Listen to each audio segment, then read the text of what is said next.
আপনি কি কখনো গভীরভাবে ভেবে দেখেছেন সফল এবং অসফল মানুষের মধ্যে সত্যিকারের পার্থক্যটা ঠিক কোথায়? এটা কি মেধা, সুযোগ নাকি ভাগ্য? আমাদের চারপাশে আমরা অনেককেই দেখি যারা অসাধারণ মেধা থাকা সত্ত্বেও জীবনে তেমন কিছু করতে পারে না। আবার অনেকেই দেখি সাধারণ সামর্থ্য নিয়েও সাফল্যের শিখরে পৌঁছে যায়। এর পেছনের রহস্যটা কি? রহস্যটি লুকিয়ে আছে তাদের দৃষ্টিভঙ্গিতে, তাদের কাজের ধরনে। আপনাকে হয়তো ভুল বোঝানো হয়েছে যে বিজয়ীরা আর 10 জনের থেকে সম্পূর্ণ আলাদা কোনো কাজ করে। আসলে তা পুরোপুরি সত্যি নয়। বিজয়ীরা ভিন্ন কিছু করে না, তারা প্রতিটি কাজকে ভিন্ন ভাবে এবং এক ভিন্ন মানসিকতা নিয়ে করে। তাদের এই ভিন্নতাই তাদের সাধারণ থেকে অসাধারণ করে তোলে। এই পৃথিবীতে যারা নিজেদের নাম ইতিহাসে লিখে গেছেন, তাদের জীবন পর্যালোচনা করলে দেখবেন কেউই প্রথম চেষ্টায় সফল হননি। তাদের পথ ছিল ব্যর্থতায় ভরা। তারা বারবার হোঁচট খেয়েছেন, পড়ে গেছেন, কিন্তু মাটিতে পড়ে থাকেননি। প্রতিটি ব্যর্থতা, প্রতিটি পরাজয় থেকে তারা শিক্ষা নিয়েছেন, নিজেদের ভুলগুলোকে বিশ্লেষণ করেছেন এবং আরও শক্তিশালী হয়ে উঠে দাঁড়িয়েছেন। তাদের কাছে ব্যর্থতা ছিল এক অমূল্য শিক্ষক, যা তাদের সঠিক পথ চেনাতে সাহায্য করেছে। তারপরেই তারা জয়ের সেই কাঙ্ক্ষিত স্বাদ পেয়েছে।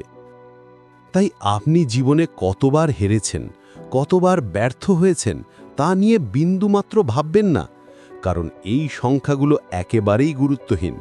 কারণ আপনার একটিমাত্র বড় সাফল্য আপনার অতীতের সমস্ত পরাজয় এবং সমালোচনার যোগ্য জবাব দেওয়ার জন্য যথেষ্ট। আপনার সেই একটি জয়ই প্রমাণ করে দেবে যে আপনার পথ এবং পরিশ্রম বৃথা যায়নি। আমাদের সকলেরই উচিত জীবনের শেষ নিঃশ্বাস পর্যন্ত চেষ্টা চালিয়ে যাওয়া, কারণ চেষ্টার ফল কখনো বৃথা যায় না। এর থেকে আপনি দুটি জিনিসের একটি অবশ্যই পাবেন। হয় আপনি আপনার লক্ষ্যে পৌঁছাতে পারবেন, আর তা না হলেও এমন এক বেশচিন অভিজ্ঞতা অর্জন করবেন যা আপনাকে ভবিষ্যতের জন্যে আরও পরিণত করে তুলবে। তাই অতীতকে নিয়ে আফসোস করবেন না, আর ভবিষ্যৎ নিয়ে অতিরিক্ত দুশ্চিন্তাগ্রস্তও হবেন না। বর্তমানকে কাজে লাগান। আজকের এই মুহূর্তটির ওপর মনোযোগ দিন এবং কঠোর পরিশ্রমে নিজেকে নিয়োজিত করুন।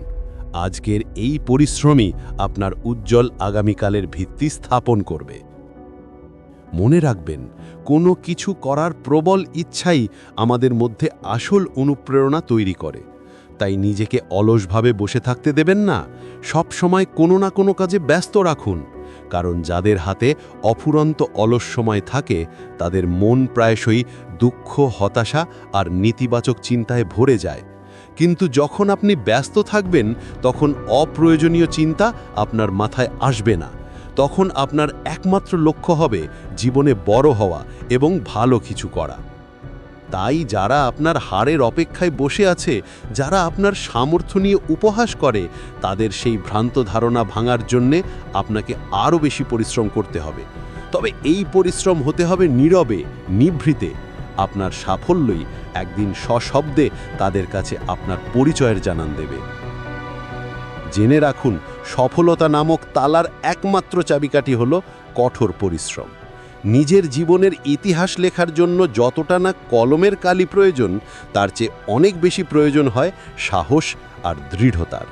তাই কে আপনার সম্পর্কে কি বলল বা কি ভাবল, সেদিকে মনোযোগ দেওয়া বন্ধ করুন। আপনার একটিমাত্র জয়ই তাদের সমস্ত অপমান আর অবহেলার উত্তর হয়ে ফিরে আসবে। আর সত্যি বলতে, জেতার আসল আনন্দ তো তখনই পাওয়া যায় যখন চারপাশে সবাই আপনার হেরে যাওয়ার প্রহর গুনতে থাকে। তাই অন্যের কথায় কান দেবেন না।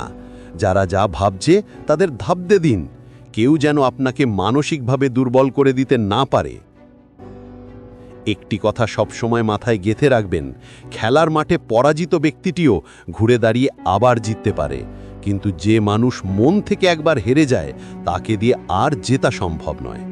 আপনার আসল যুদ্ধ বাইরের পৃথিবীর সাথে নয়, আপনার ভেতরের ভয় আর সংশয়ের সাথে। সবার জীবনেই সমস্যা আসে, কেউ সেই সমস্যা দেখে ভয় পেয়ে পিছিয়ে যায়, আবার কেউ সেই ভয়কে জয় করে সামনে এগিয়ে যায়। কিছু মানুষ শুরুতেই মানসিক পরাজয় মেনে নেয়, আর কিছু মানুষ শেষ মুহূর্ত পর্যন্ত লড়াই চালিয়ে যাওয়ার মানসিকতা রাখে। এখন সিদ্ধান্ত আপনার, আপনি কোন দলে থাকবেন। কারণ একটা সময় পরে এই সমাজ আপনাকে প্রশ্ন করবেই, আপনি জীবনে কি করেন, আপনার পরিচয় কি। তাই নিজের চেষ্টা কখনো বন্ধ করবেন না, কারণ যতক্ষণ আপনি চেষ্টা চালিয়ে যাচ্ছেন ততক্ষণ পৃথিবীর কোনো শক্তি আপনাকে হারাতে পারবে না। পরিশ্রম তো আমাদের করতেই হবে। আজ যদি আপনি পরিশ্রম করেন তাহলে আপনার আগামীকাল সুখের হবে, আর যদি আজকেই সুখ আর আরাম খোঁজেন তাহলে কাল আপনাকে কঠিন পরিস্থিতির সামনা করতে হবে।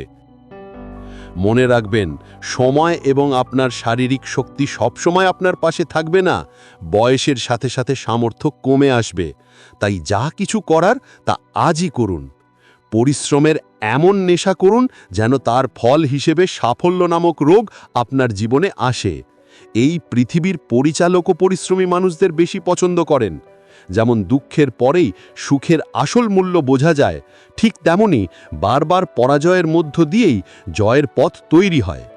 যদি জীবনে সত্যিই আলাদা কিছু করতে চান তাহলে কখনো ভিড়ের অংশ হয়ে যাবেন না, কারণ ভিড় আপনাকে সাময়িক সাহস যোগাতে পারে, কিন্তু আপনার নিজস্ব পরিচয় আর স্বকীয়তাকে কেড়ে নেয়। ইতিহাস তাদেরই মনে রাখে যারা ভিড় থেকে বেরিয়ে এসে নিজের পথ নিজে তৈরি করে। আপনি কি জানেন সাফল্যের সবচেয়ে বড় বৈশিষ্ট্য কি? সাফল্য কেবল তাদেরই প্রতি আকৃষ্ট হয় যারা কঠোর পরিশ্রমের মূল্য বোঝে। তাই সংগ্রামকে ভয় পাবেন না, কারণ আজ যা আপনার সংগ্রাম, সফল হওয়ার পর সেটাই আপনার জীবনের সবচেয়ে সুন্দর গল্প হয়ে উঠবে। এমন এক গল্প যা সবাই শুনতে চাইবে। আপনার ভেতরের শক্তিকে জাগ্রত করুন। আপনার গল্প লেখার সময় এখনই।